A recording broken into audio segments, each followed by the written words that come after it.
So I began thinking about what I wanted to do as a reflective practitioner and picking out a certain goal.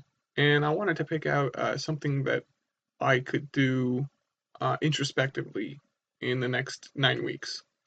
So I thought about the things that meant a lot to me in the past two practicums that I wanted to improve and wanted to repeat. So I reflected back on which lessons I found to be the best for me and the most meaningful. And they were usually the ones where I got all of or close to all of the students to participate. So I thought back to certain lessons, and I had a lesson in grade six where they I was teaching social studies and I immersed them in the history. I said I would pretend that you're the Chinese immigrants building the railway. These are the things happen to you day after day after day. How do you feel? Or you're the Red River Rebellion and you're the government and you're the community, and how do you feel about these things happening to you and who do you agree with? And I got the most amount of input from them because they were in the moment. They really enjoyed it and they loved sharing their ideas. In fact, one of the best ones was when we had a discussion about if you were to create a new community, what were the rights that you would think of? And one of the students who very rarely shares, he takes a lot of time to think about what he wants to share, asks me, what about the idea of the right to riot? And although the right to riot isn't actually a right, we do have the right to free assembly, which is the closest thing we have, right to protest, right to form these groups to talk about the concepts in society that we want to change. And it was a great teachable moment for me to say, hey, this student came up with the right to riot, and it's not exactly a right, but let's talk about the right to free assembly. And they were really intrigued about that stuff. They always want to learn more. They always want to know more from me.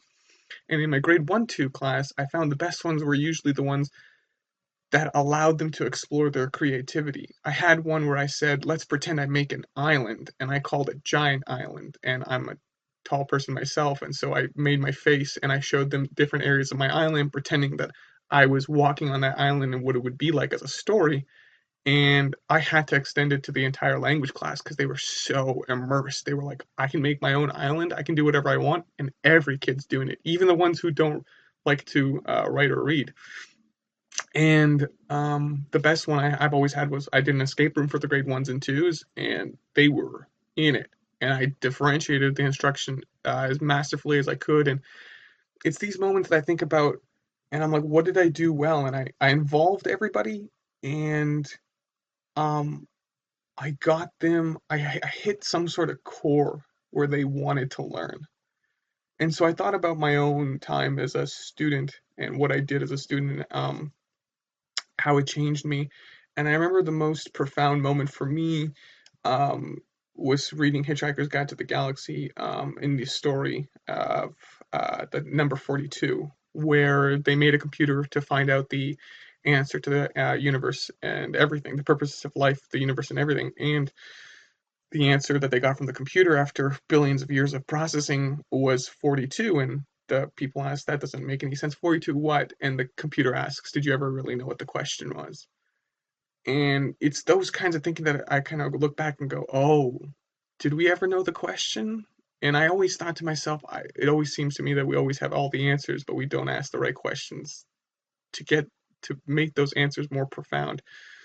And then reading along with the Sean article about reflection and action, I thought to myself, yeah, it's those little moments in between when I'm teaching that I have those profound moments of, oh, this is what's working and this is why it's working. And I wanna keep making those moments. I want to figure out a way of changing my mindset to make sure that I'm thinking about all the students and making them involved. In Teach, Reflect, Learn, there's a line about technical expertise is one thing, practical expertise is another thing altogether. And I think that's what I want to improve on is figuring out a way to become more knowledgeable. That's one way, is to know more about things. I know a lot about math, and the knowledge in math allows me to explore it in different ways. And then once I have that technical expertise, having the ability to transfer of how I use math is different than how somebody else uses math, and understanding their way of using math is essentially me gaining a new way to understand it. And so I can do that with math, but I want to do that with every subject. I want to be able to do that with language, social studies. I want to know a lot and then be able to transfer it to say, how will a student I have in my class feel learning about this? And then from there, finding out the clues to spot that thinking, because I need a whole bunch of clues to understand how somebody's thinking about math. I need erased work. I need all that stuff. So I want to combine that. And then another quote from Teach, Reflect, Learn is, and we're not called to mediocrity, we are called to make a difference. And that's what I want to do. I want to make a difference in each student's life where I want them to learn, but I more so want them to want to learn. That's what I want to spark. And that's my goal, is to find lessons, is to change my mindset so that I can create and understand my own thinking and expand it so that I can help everyone else's thinking, my students' thinking. I think that's my ultimate goal.